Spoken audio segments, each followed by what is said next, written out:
So we'll move on to the other warm-up game, which is they're going to look very pre-season because it's the first time we've seen either of them. It's France and Scotland. First time seeing them since the Six Nations. And France have not named their team yet as we film this, which is Wednesday night, evening come night. But Scotland have named their match day 23. And it's close to their first it's pretty much their full team. There's a few notable absentees. Obviously Finn Russell is not being played, so it's Adam Hastings. So just to go through it, number 1 we have James Batty, Stuart McAnally, captain, Simon Bergen. And then in the rows we have Ben Toulis and Gilchrist, that Edinburgh engine room. And then John Barkley is credited as vice captain from 6 as well. Jamie Ritchie at 7 and Josh Strauss at 8. Great. So similar to what they were doing at the during the Six Nations, without Hamish Watson. Without Hamish Watson and with John Barkley back in. Jamie Ritchie's a great player. Oh, he did a lot of work during the Six Nations. He got a lot of good experience in the absence of a few other heads like John Barkley in that Six Nations. So he'll definitely be a part of their World Cup campaign. And then the back line, we have Ali Price, Adam Hastings, Duncan Taylor and Hugh Jones in the centres, Byron McGuigan and Darcy Graham on the wings, and Stewie Hogg at full back. Yeah, it's all kinds of interesting, isn't it? It's good. It's got promise. I think the halfbacks it'll be very interesting in particular to see how they go. They obviously finished last season in flying form. Ali Price and Adam Hastings, they were great.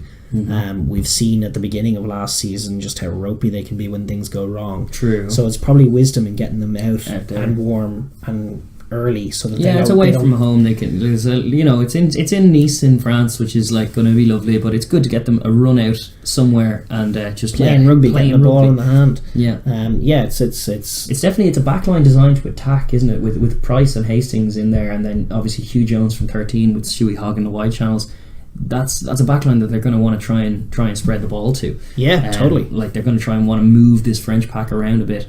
And France, by contrast, we were actually doing a bit of research on France. They did name a 31-man squad a while ago. This was like around a month ago. They named a 31-man squad with 6 supplementary players, I guess, extras.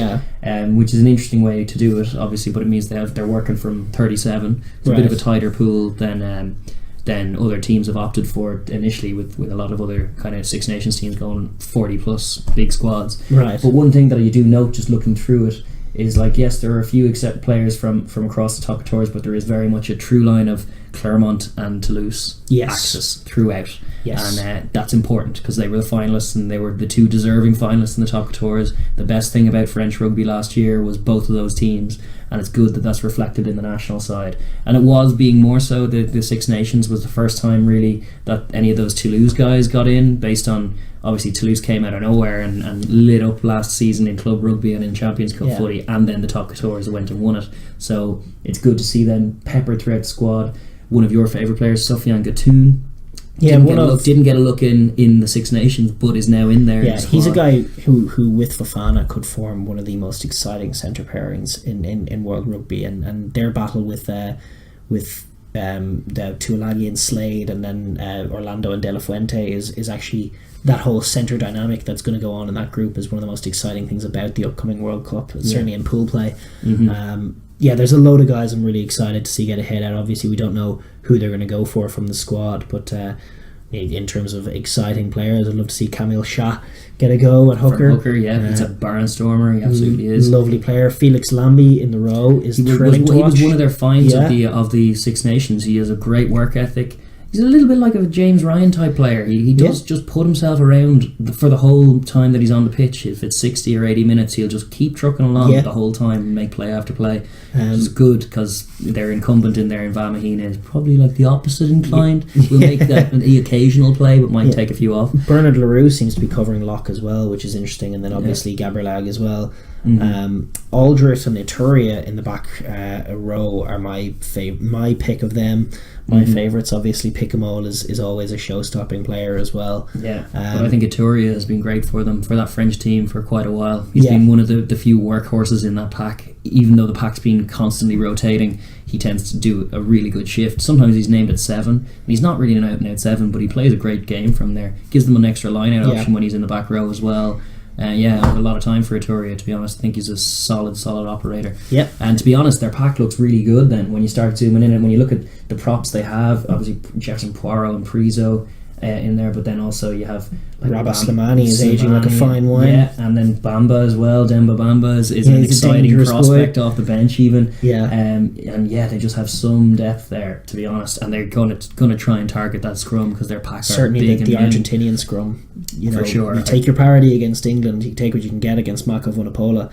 I would pick Slimani against Mako though, just because that height difference could be awkward for Mako. And I rate props who have been around the block a bit and have a bit of wiliness to them. They can maybe school a guy who's all form and all kind of physicality coming into it. Rabah's great. I would absolutely get him in there. Their halfbacks in terms of scrummy, they have phenomenal depth in terms of Dupont followed by Machino followed by Saran. Three awesome little playmakers, especially when you consider Dupont can cover 10, which he probably will. All three of them on the World Cup playing. Yeah.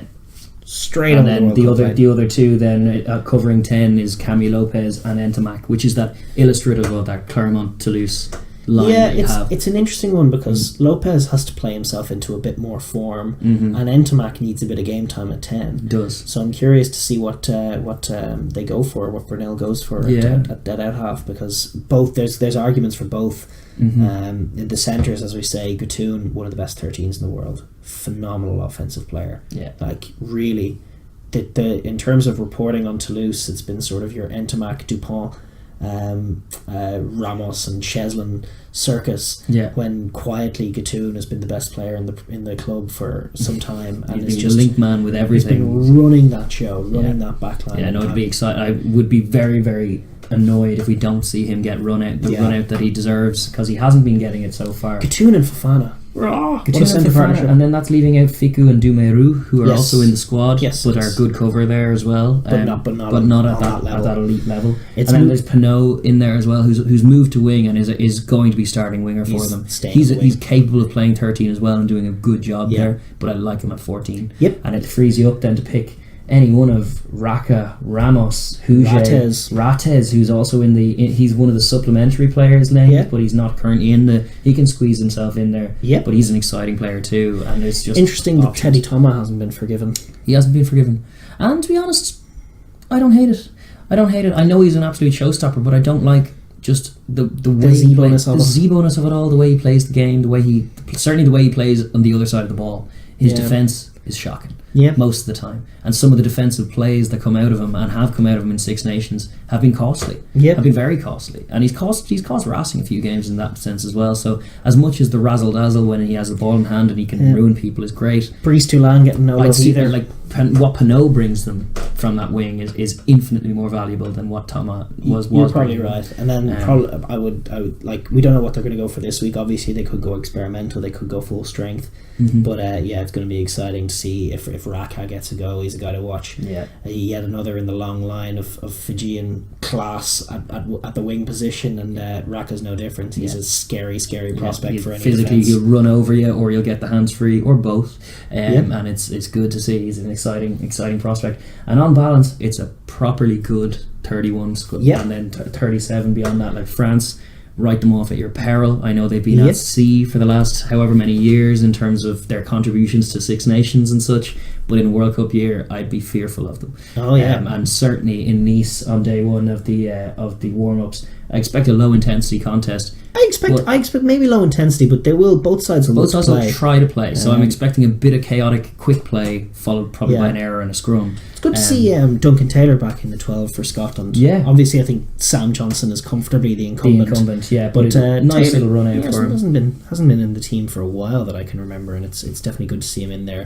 They also like to see Blair Kinghorn get a run out from the bench. And similarly George Horn. A bit of news on Scotland. Townsend actually during the week released 4 players from his extended squad, so he's whittling it down, and those players who are missing out are Kyle Stein, Henry Purgos, Gary Graham and Nick Grigg, who I think they're all a little unlucky, but Nick Grigg out for the likes of Duncan Taylor probably, and it makes sense if you're keeping Hugh Jones in there. You don't need Nick Grigg. It's probably true. And despite the fact that Grigg is awesome and does everything that's asked of him and is a really industrious player, probably doesn't fit into what Scotland are all about when Finn Russell's at the helm and they're flinging the ball around when they're at their best. He's just a little too soft.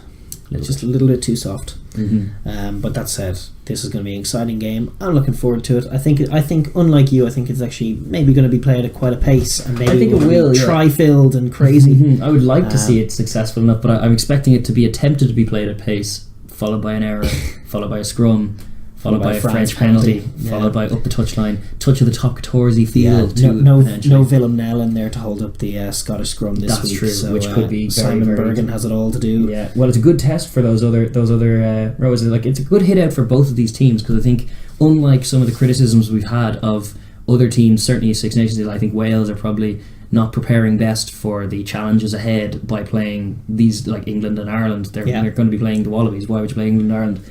Both of these teams, like France, have to prepare for Argentina. I think this is a good preparation for that. Yep. Similarly, Scotland have to prepare for Japan, and I think France offer closer to home, offer good income from a fixture like this, but also a similar kind of image to what's going to be presented. Quick free flowing attack in open field. Scotland are going to learn a lot about their capacity on a scramble D level to defend when our classy side has an overlap against you. How is your scramble D? And that's something that they're going to learn the hard way against Japan if they don't learn it now. So definitely good in that department. Yeah, for both sides, I think. Yeah. Yep. So as far as predictions are concerned, not that the result is anywhere near the most important thing. I suspect probably France will just edge it in terms of boring home team call. That's what you've done every time. Oh, that's what happens in the World Cup warm-up games. I'm going to say Scotland. You always say Scotland. I do. Yeah. But yes, Scotland. Come on, Scotland. Yeah. I'd love to see it, but no, I'd also, to be honest, I'd love to see both of these teams fight. I don't even really think Scotland will win. I just don't think that it really matters. It doesn't matter. I'd love to see people like Gattoon get on the pitch. That's what I'd like. Yes, like that's to see. more important. And listen, if France play their best team and they play their best, and Scotland play their best team and they play their best, France are going to have the edge. But I don't know who's going to pick what. Well, we know what the Scotland team is. We don't know what the French team is going to be, and we certainly don't know how they're going to play. So it's a game of learnings, and it'll also be just entertainment. It's a good game of rugby between two open-minded, spirited teams who play attacking footy. Yeah. Hopefully it'll be a better spectacle than probably the two warm-up games we saw so far. But expect and forgive a bit of lower intensity than we're used to seeing from these sides, but that's to be expected. Thanks for watching the Overlap Rugby podcast. If you want to subscribe, there should be a button up here. Don't forget to give us a like and share with your friends, and please leave comments down below. We love the conversation. Thanks.